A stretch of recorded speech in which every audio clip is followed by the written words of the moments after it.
So I was told by the folks in the kitchen to go ahead and get started. There's a few still down there. They're going to make their way up. So we will get started. So if you're wondering how we got here, my daughter just pointed out a few minutes ago, she said, "Who is Douglas P. Zimmerman? Why is he the first slide?" Well, I looked him up. He is actually in Arlington National Cemetery. So 2014, I was making a trip, day trip from a class at National Fire Academy. My classmates and I decided to go to Arlington to visit Tomb of the Unknown. As we were walking in the cemetery, my first thought was, why are there semis parked in Arlington National Cemetery? And why are they decorated very nicely? And why are there people running around with wreaths everywhere? They placed a wreath on every grave there in Arlington that day, December of 2014. I've been involved with Wreaths across America ever since. I think church here, I think we've been involved since about 2018. Be the sun in someone's dark sky, just a nice quote from Wreaths across America. And I come upon this a few days ago. Christmas, my child, is love in action. Every time we love, every time we give, it's Christmas. So we're loving on these veterans every time we think about them, we mention their name. I know we've got a couple of our veterans that we visited with us here tonight. I want to thank you all for coming and your families for convincing you to come out and hang out with us and hear about this. You also probably wonder why, when we place the wreath on the grave, why we talk about them so much. That veteran dies twice. They die when they die, and they die again when their name is never spoken again.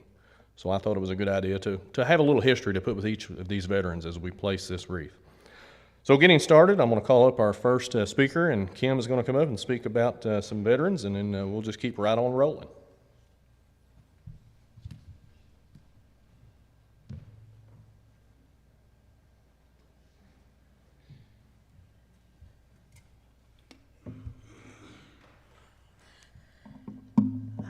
So the first one we have is Larry Chafin. Was born on September 12th, 1949. He served in the United States Air Force from May of 1969 to May of 1973 as a crew chief on B-52 bombers. He was stationed at Westover Air Force Base in Massachusetts and did time at Okinawa and Guam. He proposed marriage to his wife Sharon one day before his year stint at Guam, and of course she said yes, and he is the father of Angela. Sorry guys, I'm trying not to cough. All right, next we have Terry Morris, who is my father. He was born January 21st of 1960. Sergeant Terry Morris served in the U.S. Army from January of 1980 to December of 1989. He did his basic and AIT at Fort Bliss, and he was a 16S, which was a, let me look it up. I moved over on my phone, sorry guys. Was a man-portable air defense system operator. So basically shot things up to shoot things down out of the sky. His first duty station was at Fort Polk, Louisiana with 5th Infantry Division, and then he served at the 2nd Army Division at Lucius D. Clay Kaserne in Garlstedt, Germany, which is where I entered the picture. He then served at Fort Hood, Texas with the 255 ADA and Fort Sam Houston, Texas before he got out of the military. He went on to work for the Department of Defense, U.S. Navy as a civilian employee with naval support activity at Crane Naval Base in Indiana for 26 years, and he actually just retired in January of this year. Next, we have my wonderful husband and father of our son, Cody. He was born April 21st, 1981, and he serves in Army National Guard since October of 2002. Jason has served in various capacities, including multiple state active duty missions to include ice storms, snowstorms, tornado relief. He had a deployment to Arizona in October of 21 to October of 22 for the United States border wall for maintenance. And that's all I got. Right. Jason, you're up.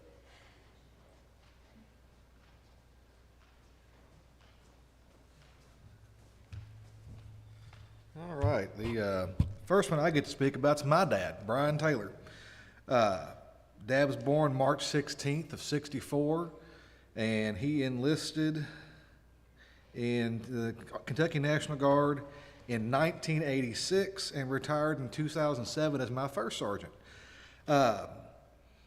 He began his career as an NBC specialist, transitioned to a full-time clerk with supply, and then a supply sergeant himself before becoming a recruiter in 1992. He was classified as a master marksman, acquiring the rank of #1 shooter in the nation on multiple occasions. When he was my NCOIC, he told my direct supervisor that if there's any problems, I don't want to hear about it, just cut his orders.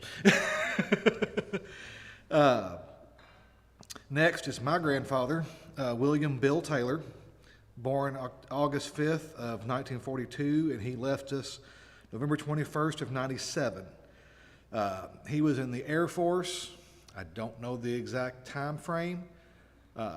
He was stationed in England, Okinawa, and Shaw Air Force Base with a few other TDYs along the way. He was a crew member on F-4 Phantoms, which were brand new at the time. It was the newest and bluest jet fighter we had. I know he started out with fuel systems and went to another level of crew maintenance before he left the Air Force. Last one for me is Philip Morrison, my Uncle Bud.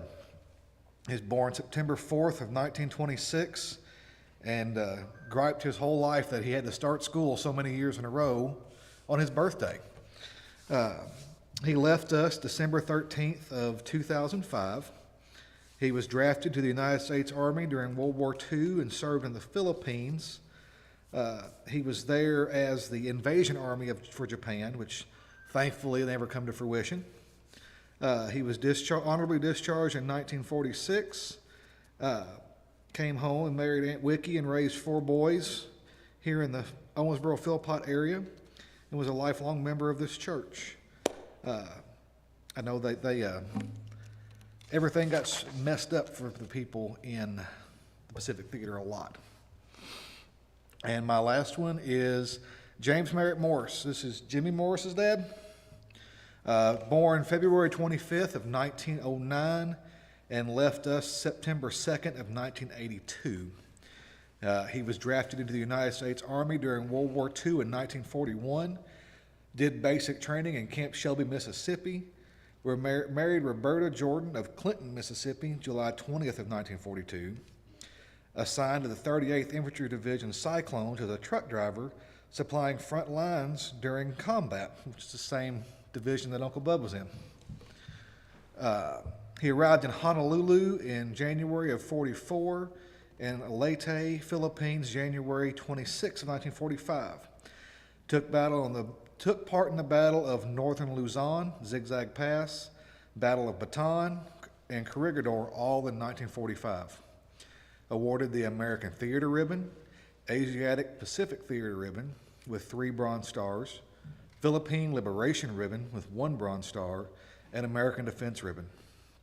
He returned to the United States in November of 45 and was honorably discharged November 15th as a private first class. Norma, you're next.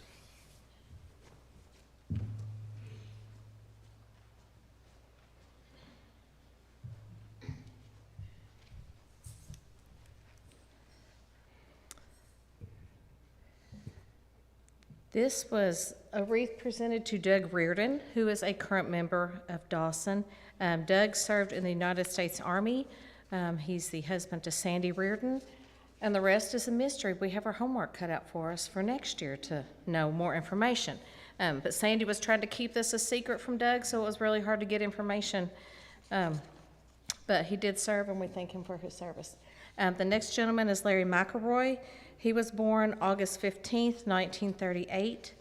He graduated from OHS in 1956 and left for the U.S. Army 6 days after graduating. He served his country in the American flag for 27 years in the U.S. Army and the Army Reserves. He was stationed in Germany during his first tour. After that, he came home, enrolled, and graduated from the University of Kentucky. He's been a Wildcat fan ever since. After that, he joined the Army Reserves and served in Korea during the Korea-Vietnam era.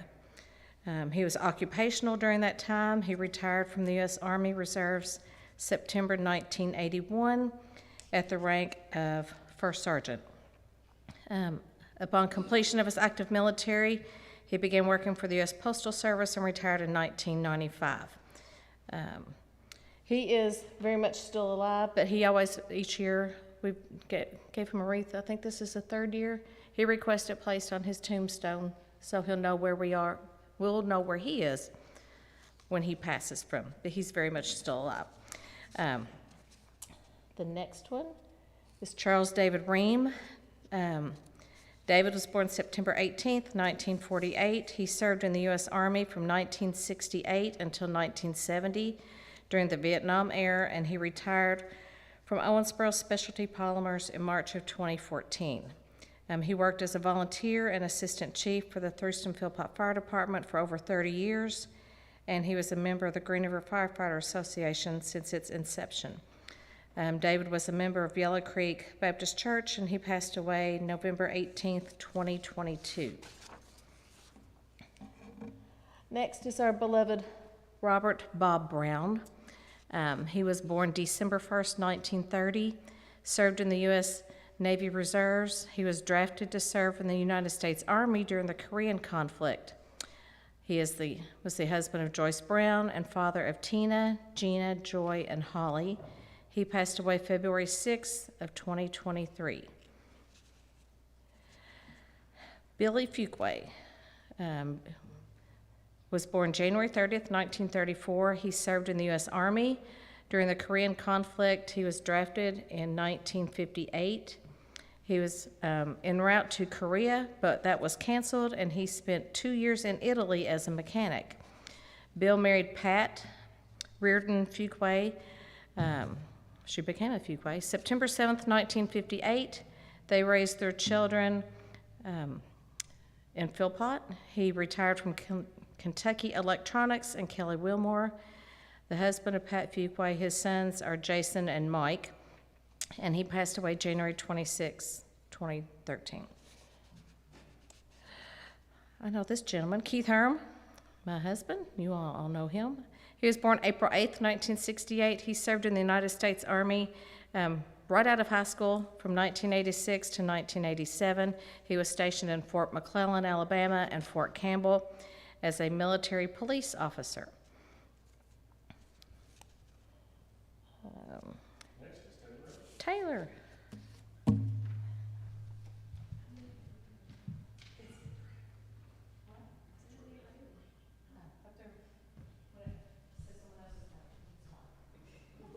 Okay, so first is Chris Hayes. He was born July 27th of 1983. He served the United States Army from 2002 to 2008. He served with military police and was deployed to Iraq for Operation Iraqi Freedom from September 2005 to September 2006.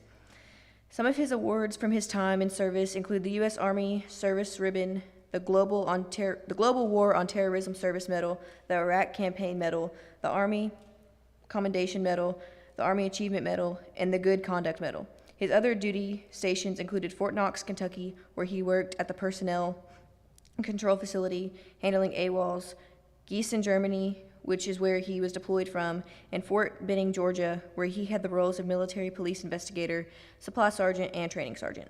Upon discharge, he returned to the Whitesville area, became a police officer at Owensboro Police Department, and is now a corporal with Davis County Sheriff Department, husband to Ashley, father of Wyatt, Emma, and Eli. And then the next one is Raymond Midkiff, born April 25th, 1926. He served in the United States Navy during World War II in the Philippines Islands, carpenter's mate, 3rd class. Upon discharge, he returned to Philpott, was the husband to Maxine and father of Stephen. He died November 22nd, 2023. And the next one is Paul G. Price. Was born March 14th of 1930. He served in the United States Army during the Korean conflict, stationed in Europe, returned stateside, worked as a civil engineer for Johnson, Depp, and Quisenberry for 32 years, father of Mark Price, grandfather of Harrison Price.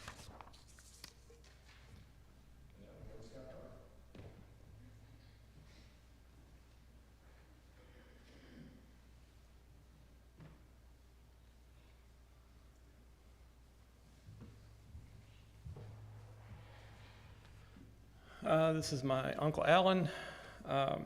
He was in the Navy when World War II started, and in 1943, he was on a destroyer escorting a convoy, and it took torpedoes and went under in about 2 minutes. He was one of 75 survivors out of the 250 crew. You get a month off when you are a survivor from a shipwreck, so they sent him home, and he was giving seminars here at some of the local schools during that month, and he met a young lady named Louise Darty, and 5 days after they met, they decided to get married. 6 days they got married. 7 days he shipped out to a new post. They were married until he passed away in 96, I think. After the war, they lived in California, and he worked in the construction industry on the interstate system they put in out there.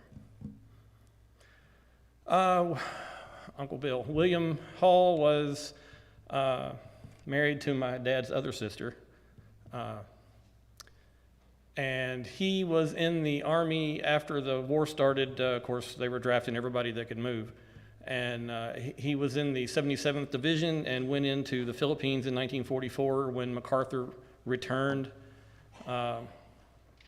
He probably had as rough a combat experience as anybody I know, but he, you couldn't tell it.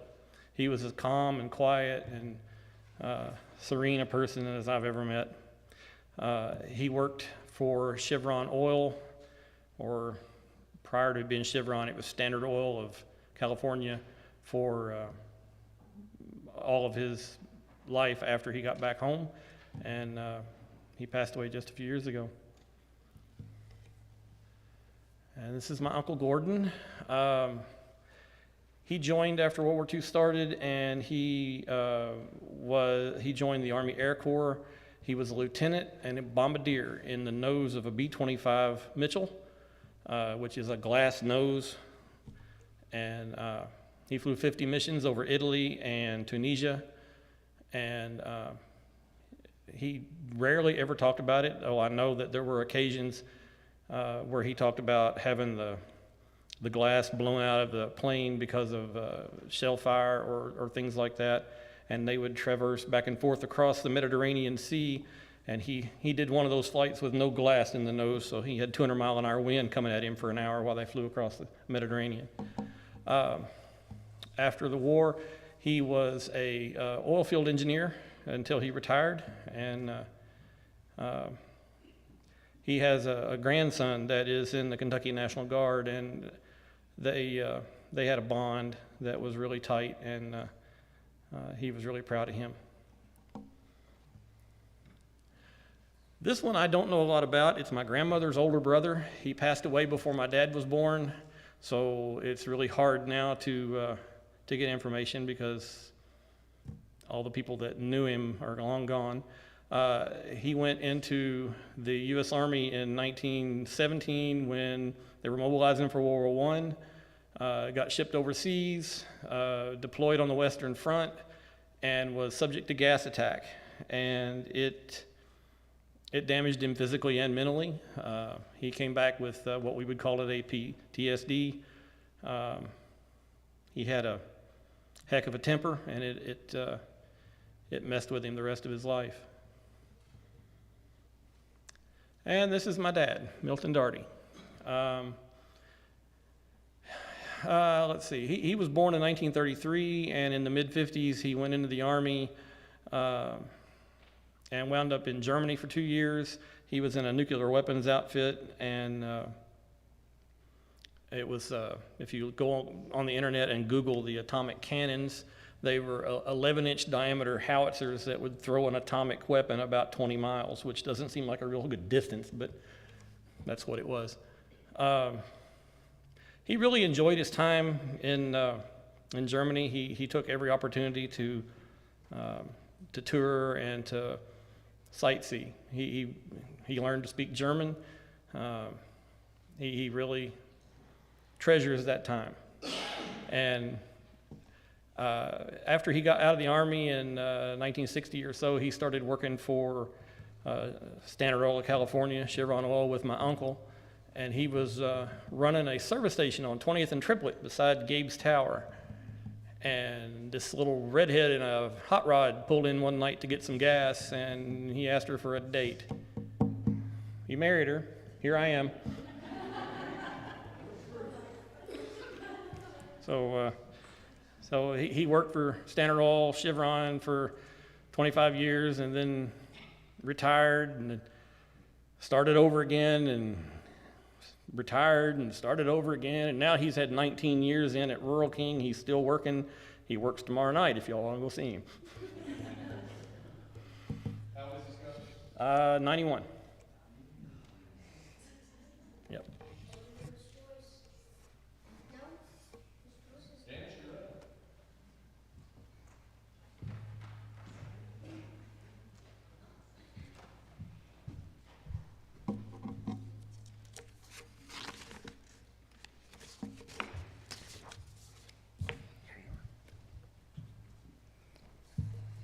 Okay. First one, I've got Daryl Sparks, my uncle, who's with us tonight.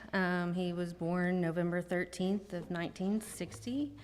He served in the U.S. Air Force from 1984 to 1993 as a carpenter.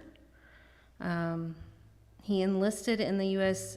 Army Reserve from 2000 to 2011 as a truck driver. He was active duty for 2 tours in Iraq in 2003, in 2004, and then from 2005 to 2006. He retired from military service in 2011, and yeah, that's it.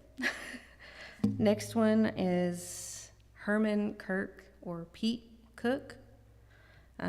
Born October 27th, 1927, served in the U.S. Army, brother of Bob and Rose Cook, uncle to Dennis Cook, died March 25th of 1999 in Owensboro Memorial Garden section.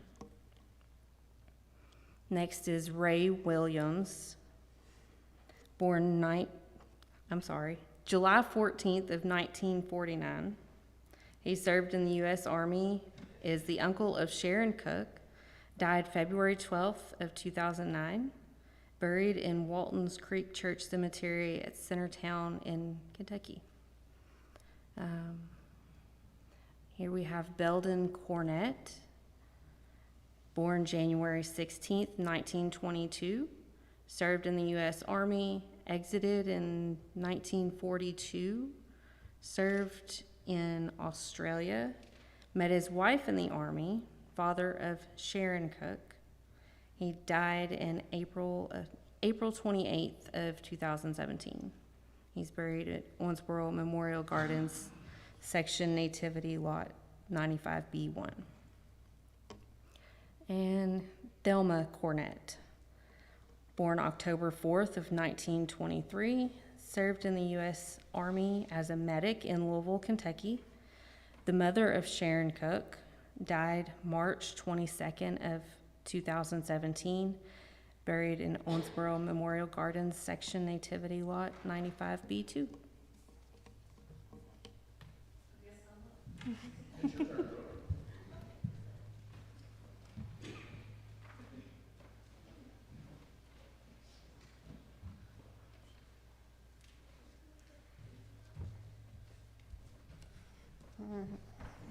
Keith, I typed up my own book. Much to your surprise, I'm sure. All right, so this is my dad, Lawrence Randall Randy, or better known as Frog. Born November 2nd, 1949, he was drafted into the Army in August of 1969, completed his basic training at Fort Knox in September of 69, and then he was assigned to the 16th Battalion, Company E.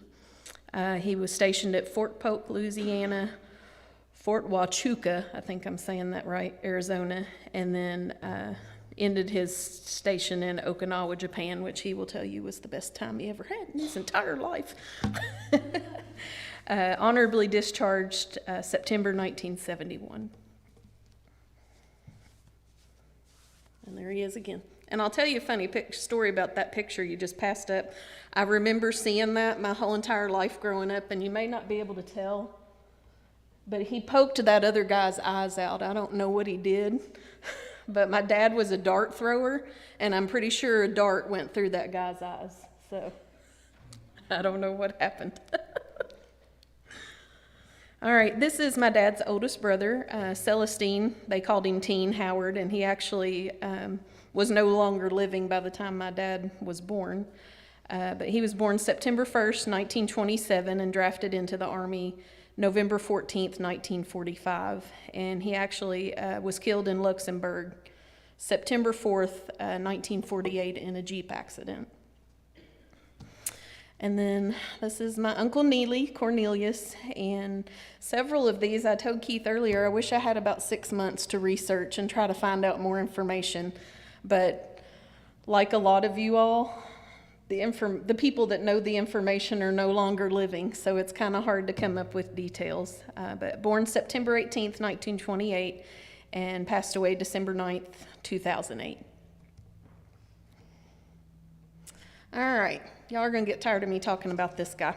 This is my grandmother's brother. We called him Uncle Paul, but Willis Paul Brooks. And I only knew him as the kindest person I had ever met. You know, he was already through with his service by the time I was born. But my mom commented the other day that she was terrified of him growing up. And she said no reason. He never did a thing to make her, think she should be scared. But he was just very stern military man. But he was born October 18th, 1925. He enlisted in the Army February 1944, completed his basic training at Fort Bragg, North Carolina, went to parachute school, served in the 82nd and 101st Airborne in France and Germany during World War II, making over 100 parachute jumps. He also fought in the Korean War from 1950 through 52, and I have a story that goes along with that. He returned to the U.S. as a second lieutenant assigned to Fort Benning, Georgia, then Fort Campbell, where he rose to the rank of captain and was a commander of the 127th Company. In 1960, he was assigned as major to the General Staff in Munich, Germany, where he completed his active service, retiring as lieutenant colonel March 31st, 1968. He then served as the professor of military science with the ROTC program at Owensboro High School until 1974. He was awarded 4 letters of commendation, 7 letters of appreciation, 2 Distinguished Unit Citations, Good Conduct Medal, Master Parachute Badge, United Nations Service Medal, Bronze Star, 3 Army Commendation Medals, and a National Defense Service Medal. While serving in Korea, he was awarded a battlefield commission to second lieutenant. And his son sent me a story that one of his former ROCT students had written, and I'm going to assume this story is the reason he got his commission to second lieutenant.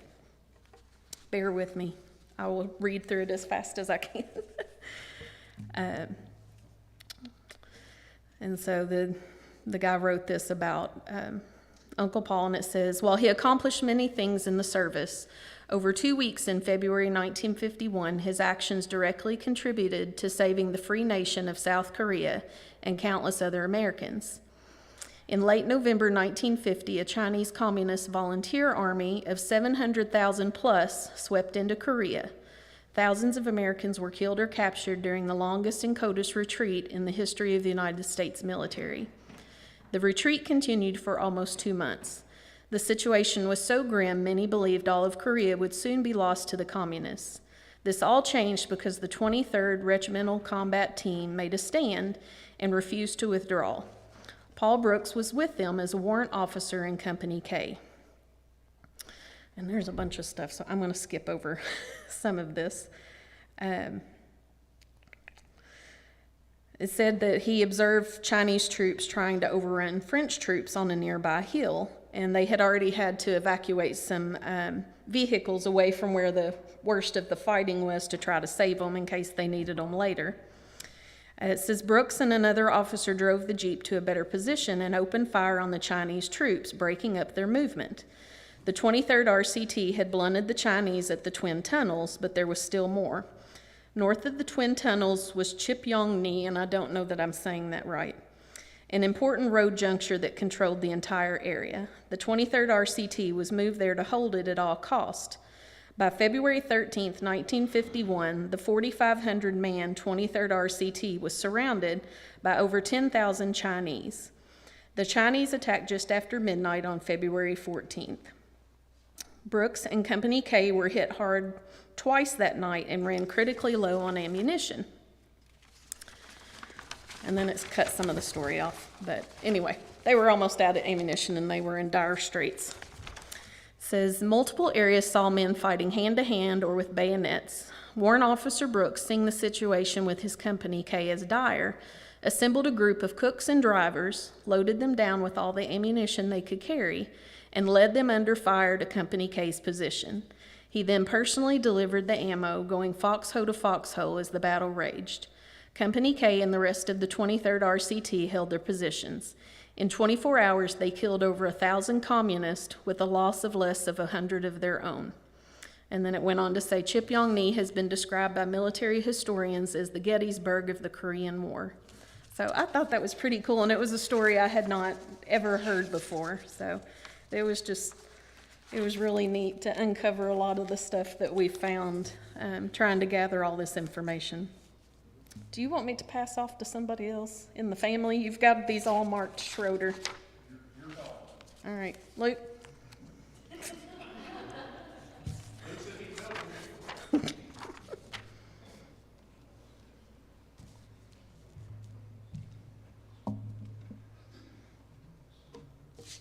You can read that one, or you can read one. Which ones? Which ones?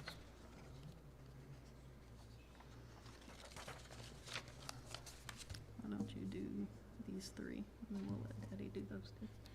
Okay. Joseph Bynum Greer Bennett, born April 18th, 1923, in Davis County, Kentucky. He served in the United States Army as the uncle of Brooke Schroeder, my mom. Okay.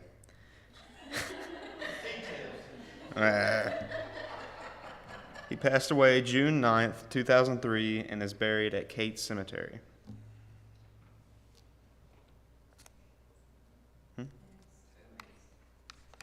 Where's that at? Okay. Joseph Clifton Howard was born November 23rd, 1929. Served the United States Army.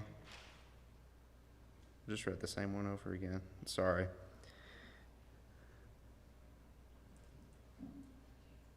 I'm so confused. Yes. This one is uncle of you, right? Okay. He passed away. What do you mean, no?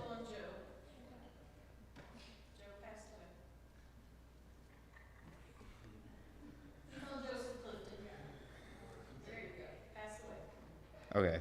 Passed away January 23rd, 2000. Is buried in Resurrection Cemetery, Owensboro. Next one. Next one is Paul Greer Bennett. Was born June 17th, 1946. Served in the United States Marine Corps. Drafted January 12th, 1966. Attended basic training at Parris Island, South Carolina, and Quantico, Virginia. He was an ammo technician in the 1st Battalion, the 5th Marines Division. Stationed in Chulai, small arms training for a year, a month, and a day. He was discharged as Corporal E4, January 12th, 1968. You're up.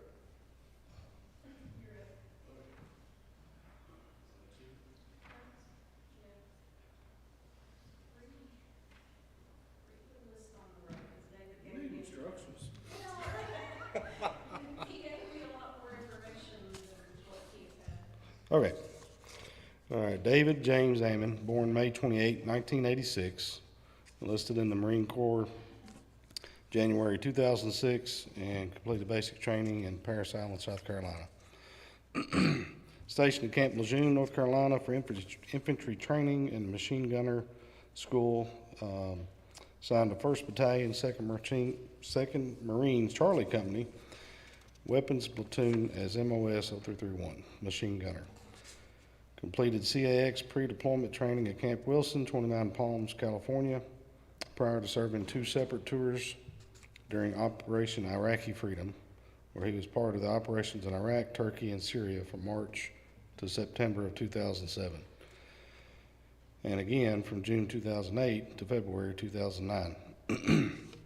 During the second tour, he was assigned to the company commander's personal security detachment as his personal turret gunner, also tasked during this tour to run the entire machine gun section for his company.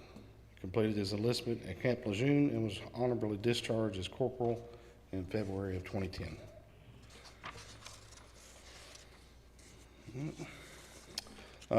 So those you may not know, most people call me Alan. My first name is actually Havert. I'm Havert Alan Schroeder. We're the only 2 that we're aware of, and 2 is probably enough. So, but this is my granddaddy. He's 98 and a half. We'll go by halves again when you get that old. But he was very tickled to have us present to him, and for a 98-year-old, still pretty sharp and put on a pretty good show for his visitors, I think. So Havert Renfro was born July 27, 1926, drafted into the Army on January 22nd, 1945. Completed his basic training at Camp Fannin in Texas, and assigned to the 7th Emergency Rescue Squad and Seaman stationed in Oahu. That's it. Oahu, Hawaii. Served as a crew member on crash boats to rescue passengers and cargo, and as a guard for POWs in the Philippines. And probably his most comical stories is when he was in charge of POWs in the Philippines. I won't get into any of those right now. But, he was awarded the Asiatic Pacific Theater Ribbon, Victory Medal, and Good Contact Medal, and was honorably discharged as Private First Class August 28, 1946 in Fort Sheridan, Illinois.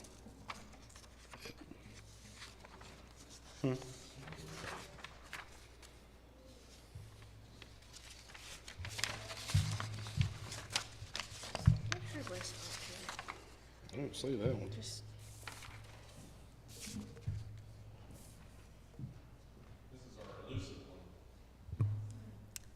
Melvin A. Rhodes, born August 19, 1930, United States Navy, Korean War, 4 years active duty, Naval Reserves after active duty, support personnel stateside, sailor abroad at LST during the war, various awards received during duty. He died December 20th, 1988, and he's buried in Rose Hill Cemetery in Owensboro.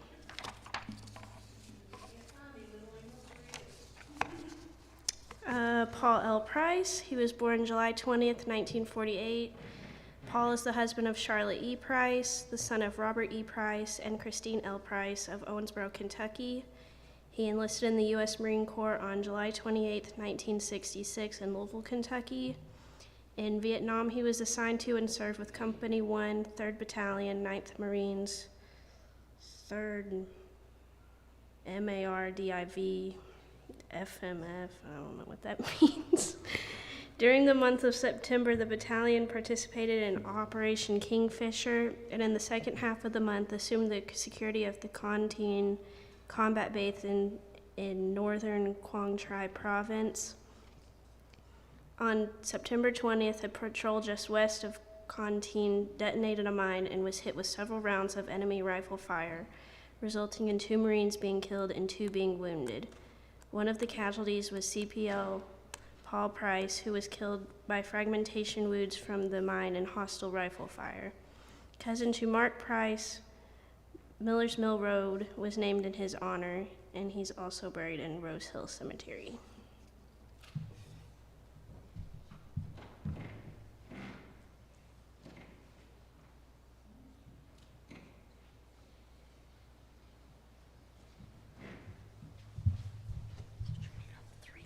That's right.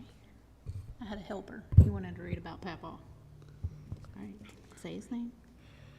Roger Boyle, born in April 21st, No. 1981. I was gonna say that's wrong. It's May 23rd of 1950. That's okay. All right, read this. Where? Right. Oh. Yeah. Served in the United States Army 1968 and 1967. Working in the motor pool. Father of Tim Boyle, father-in-law of Dorothy Boyle, grandfather of Ella T.J. David, lives at, You can 2508 French Street. Owensboro, Kentucky, 42301. Yep. All right, go on. Ella. She wanted to read this one. Come here. Are you coming?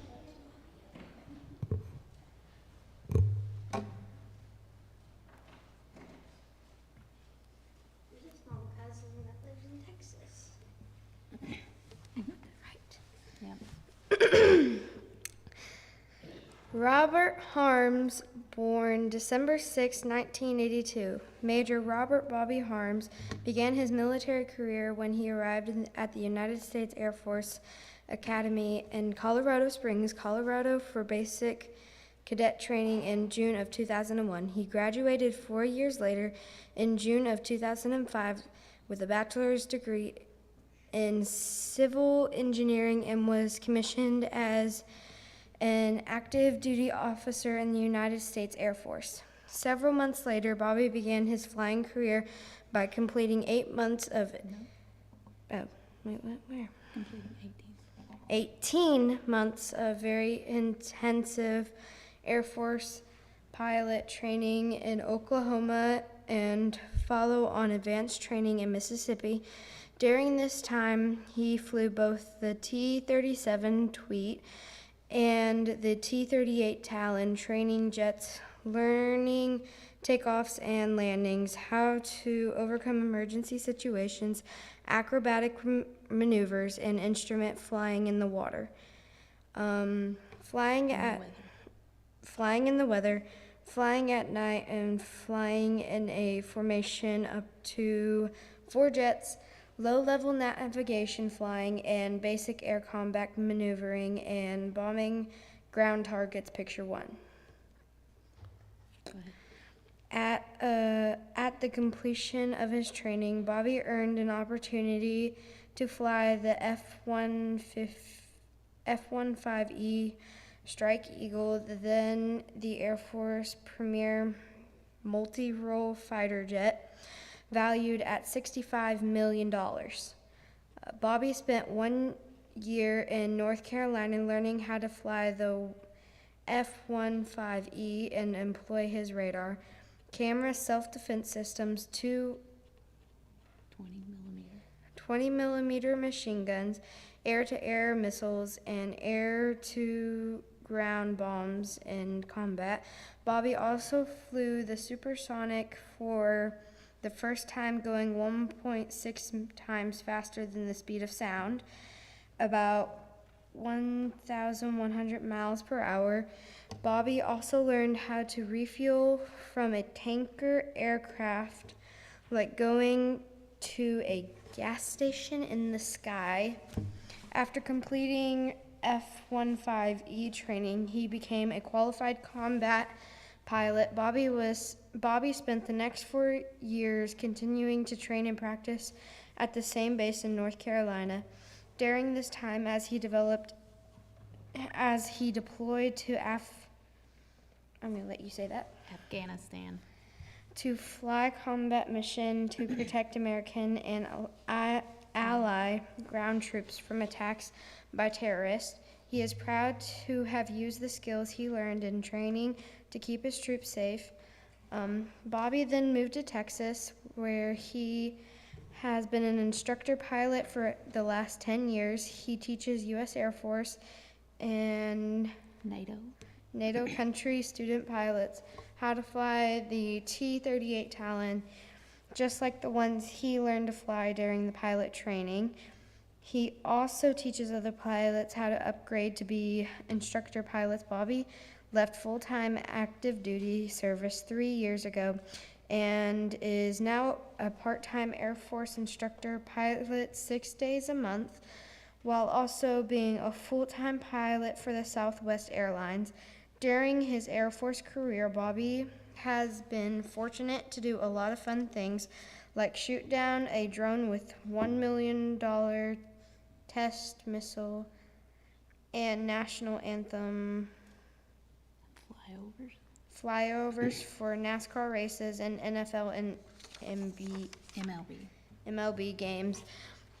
But the things he is proudest of are protecting ground troops and teaching the next generation of Air Force pilots that will continue to protect us all.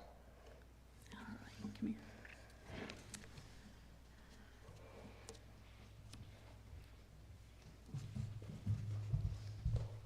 Next, we have Everett Raymond Matthews Jr.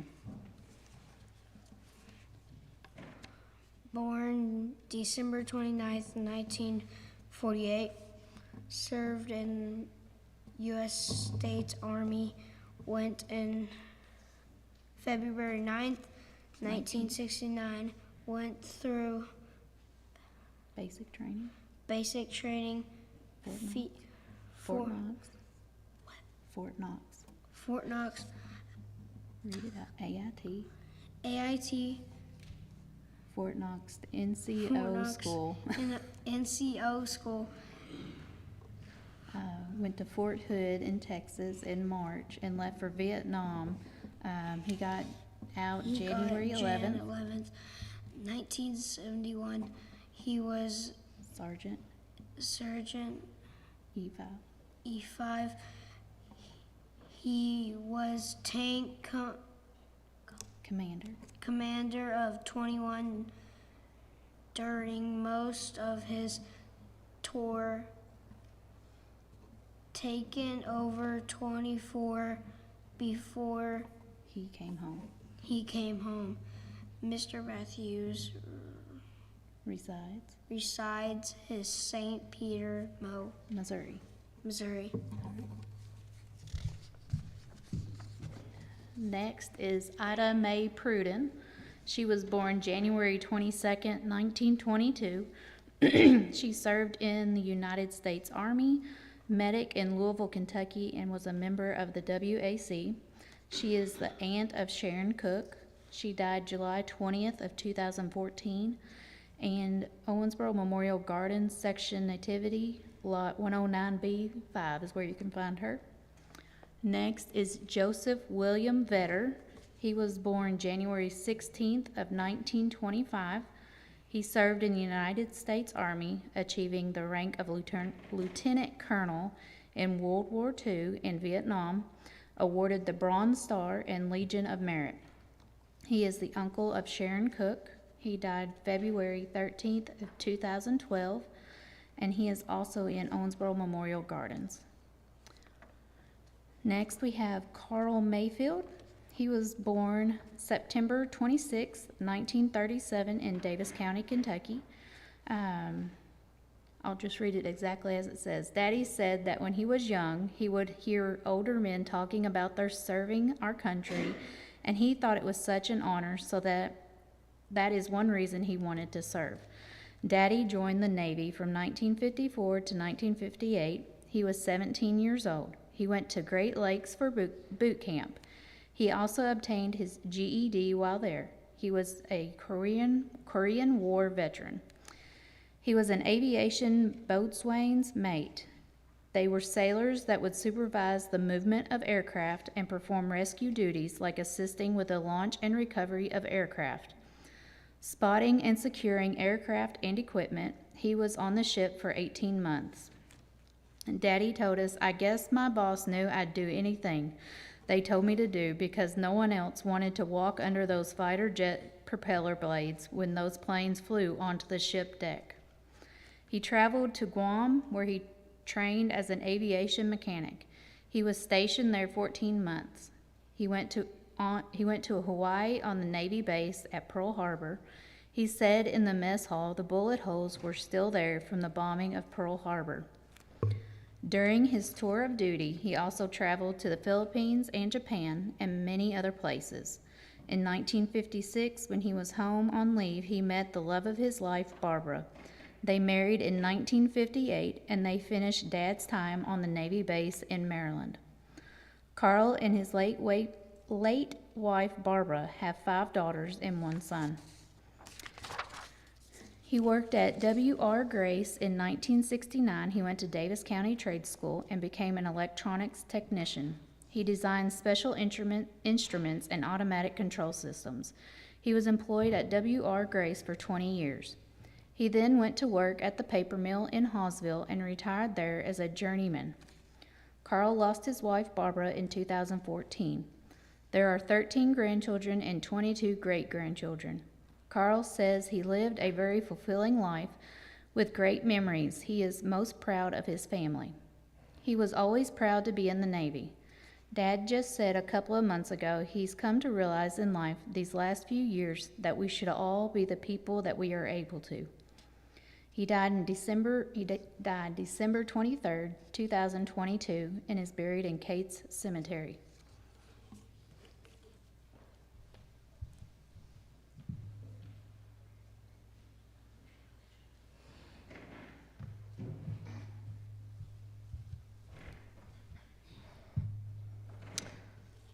Our next veteran is Claude William Banks. He was born March 18th, 1939.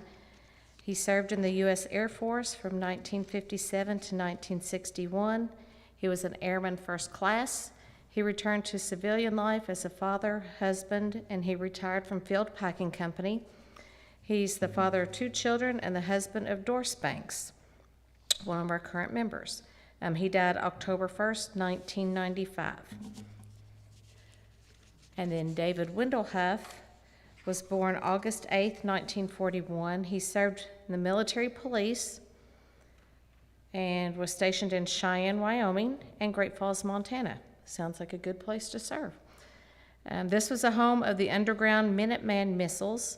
His unit provided security for those sites. He worked at GE for more than 30 years, and he was a huge KWC basketball fan as well as UK. He died February 26, 2004. And James Russell was born February 16, 1938. Jim proudly served in the U.S. Navy from 1961 to 1964. He was an instructor on a flight simulator, training student pilots, and he loved that job. He opened a grocery in Whitesville in the 1970s and 80s called Jim's Little Giant, if any of you all remember that. After selling the store, he worked at Ragu until a heart attack forced him into retirement. He also participated in volunteer work at the hospital for many years. He died August 5th, 2022, and he was the husband of Janice Russell.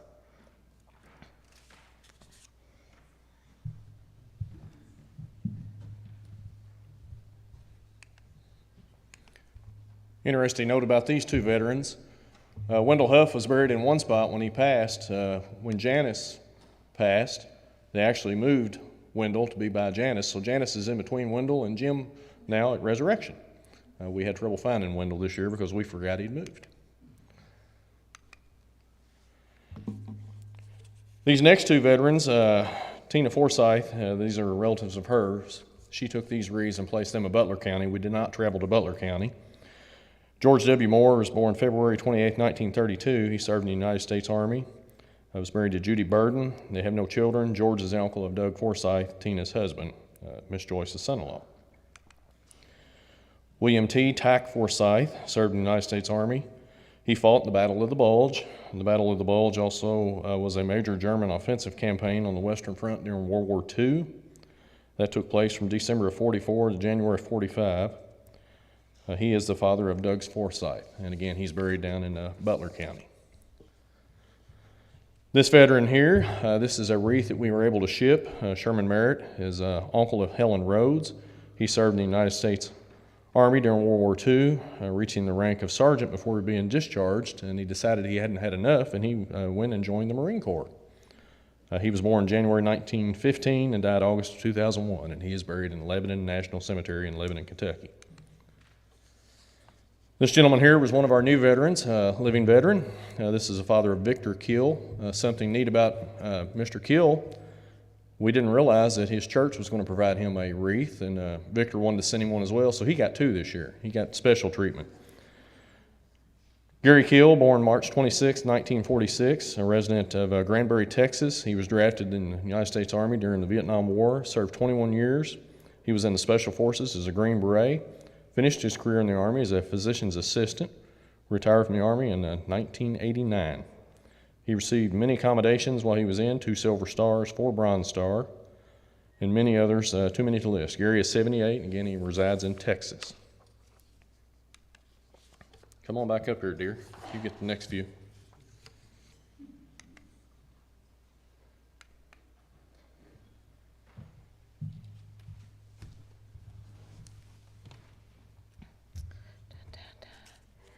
This is Donald Dean Griffin, born October 18th, 1935.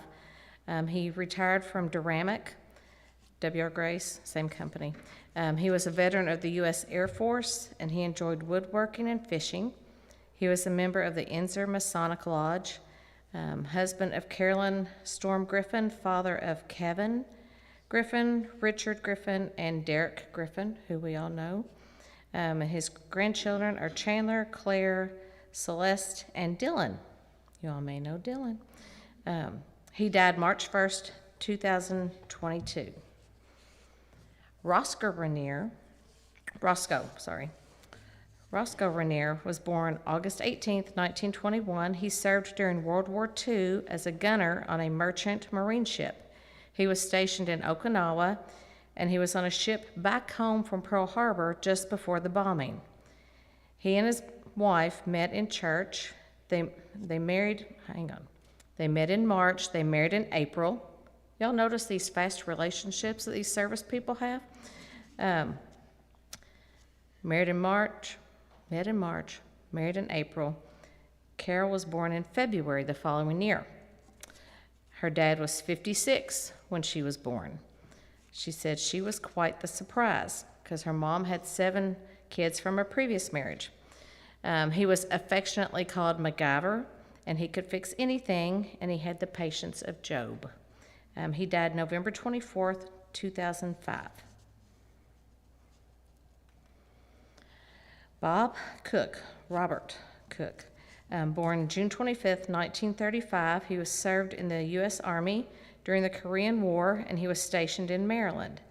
Upon discharge, he came home to work in insurance sales, newspaper distribution, and worked at Owensboro Canning Company, and he also worked on the family farm. He was the husband of Dot and the father of Cindy, Ricky, and Dennis Cook. And he passed away August 17th, 2022. This next one I know. Walter Davis Swift was my dad. He was born March 21st, 1930 in Ohio County. He entered the U.S. Air Force in 1951. He developed a serious medical condition late in the advanced portion of his training and was medically discharged. And when he served, they didn't know what to do when people got sick, so they gave him an honorable discharge and sent him home. That was an easy thing for the service to do.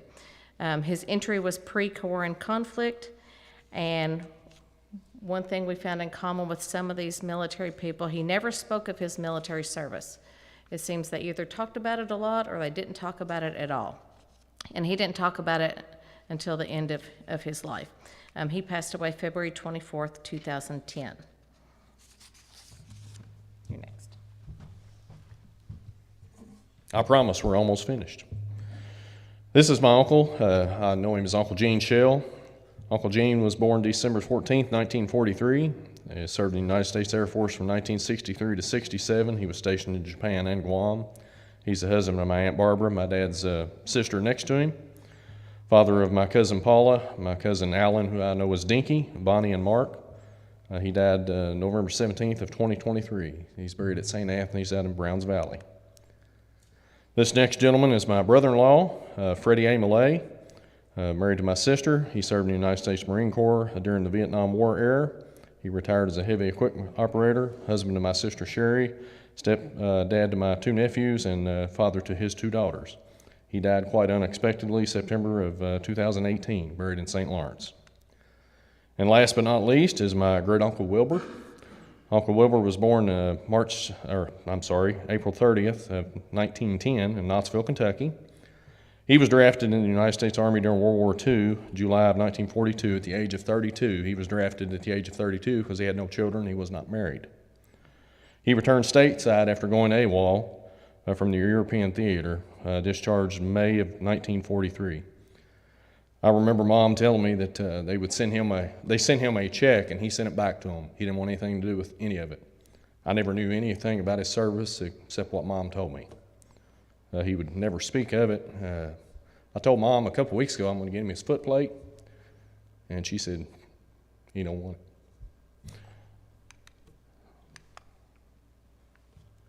So last but not least, today and every day we are grateful. I know this has been long. We visited 14 veterans this year. We went to 37 grave sites. We shipped 4 wreaths to living veterans in other states, and then 1 to another cemetery. So we had a very busy year with wreaths across America. If it gets any bigger, we're going to have to stretch it into a couple of days instead of just 1. Thank you all for participating. If you participated this year and you delivered, stand up real fast. Give these folks a round of applause. It was a busy day, and we got a lot accomplished. I'm going to pray us home. Heavenly Father, we thank you for this opportunity to gather today and talk about these men and women who have so bravely served our country. Again, they do it they have a heart for service. They have a heart for serving their fellow man and woman, and they have a heart for serving you. We thank you so much for the sacrifice that they have made. We ask that you be with each and every one of us in this room as we leave this room tonight, leave this building. May we go forth and shine the light of Jesus upon everyone we meet, and may this new year be brighter and better than the previous ones in the rearview mirror. We ask all these things in your name. Amen.